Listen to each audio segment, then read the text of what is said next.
International Space Station is a space station or habitable artificial satellite in low Earth orbit. There are 5 leading space agencies that are participating in ISS joint project, including NASA from the United States, Roscosmos from Russia, JAXA from Japan, ESA from Europe, and CSA from Canada. Intergovernmental treaties and agreements have established the use and ownership of the space station. ISS is suited for the testing of equipment required for missions to the Moon and Mars and spacecraft systems. It is where astronauts live. The space station is likewise a science lab.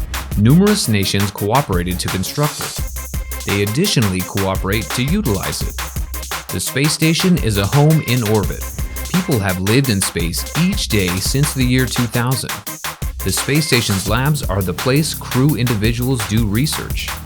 This research wasn't possible on Earth. It is also considered a space station and research laboratory where the crew members are conducting experiments in biology, human biology, and physics. But did this ever occur to you that there may be a need to set up an international station underwater just like the one in space? It is a thought-provoking stance. However, our future lies in space, and that demands to be explored way better than going deeper into water and plant an international station. In this episode, we are going to discuss why don't we have an international station underwater just like we have one in space. Before moving further, let me remind you of subscribing to our channel and press the bell icon so you will get the notification for our next video. Let's think. It is suggested that billions of dollars are going to cost for setting up an international underwater station, and at the cost of no use apparently. Also, it would be demanding hundreds of millions to be operating. First, let's discuss the risks involved into building underwater station. The construction of underwater research station demands several orders of magnitude more expensive to build and operate. As per records, the Aquarius Underwater Research Lab costs just $1.5 billion a year to operate.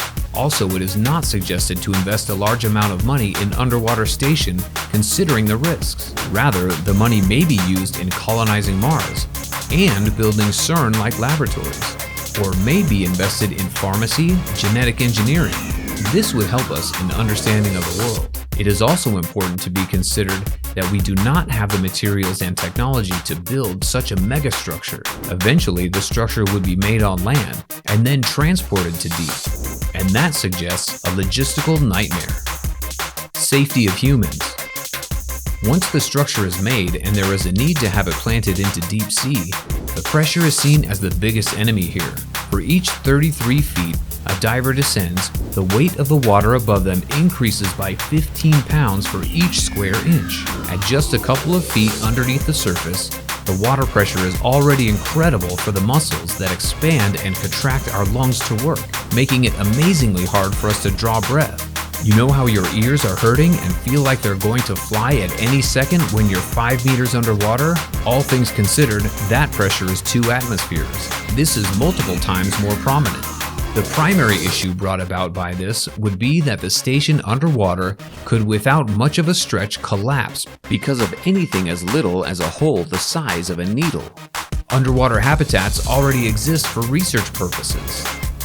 Underwater habitats are the underwater structures in which people may reside for extended time and carry out most of the research work. Underwater habitats have been numerously designed, built, and used around the world since the early 1960s, be it by private individuals or by government agencies. They have been in great use almost exclusively for research and exploration. However, recently there is one underwater habitat has been provided for recreation and tourism. With man diving into space in the 1960s, the ongoing dive into an underwater world was also being conducted that was almost as mysterious. Futurists predicted a day when entire networks of aquanauts, an individual who remains underwater for over 24 hours, would live and work under the ocean for a considerable length of time without resurfacing. While that vision still can't seem to go, there have been, and keep on being, many artificial remote ocean habitats that man has used to dip his toe into the waters around us. Space needs more exploration. Space is relatively difficult to get to. Well, it is space. As the US got a man to the closest celestial body, it was celebrated like Zeus had agreed to provide free electricity forever. And even today, it costs several $1,000,000 for a common man to get to space. So it makes sense for you to go through several months there to expand research and findings. Considering the sea is very simple to enter, scuba gear costs just a couple of $100 to lease, tops. What's more, submarines are generally simple also. Even with constrained spending plans, numerous marine organizations oversee dozens or even hundreds of undertakings a year.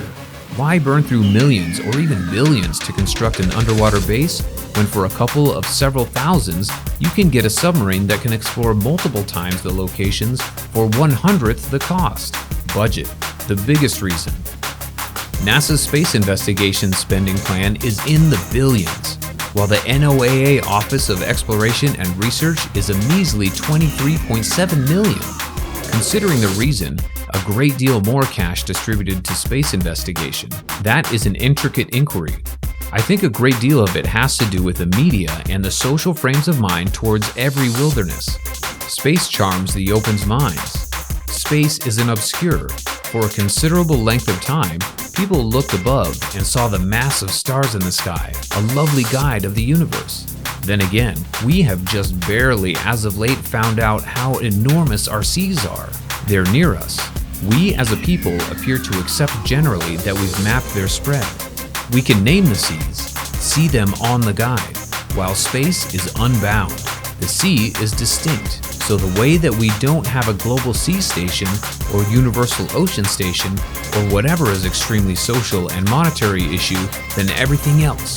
So this is a random thought that we thought. Do you still think that exploring sea will help us in any way? Let us know in the comments about other consequences of this random thought.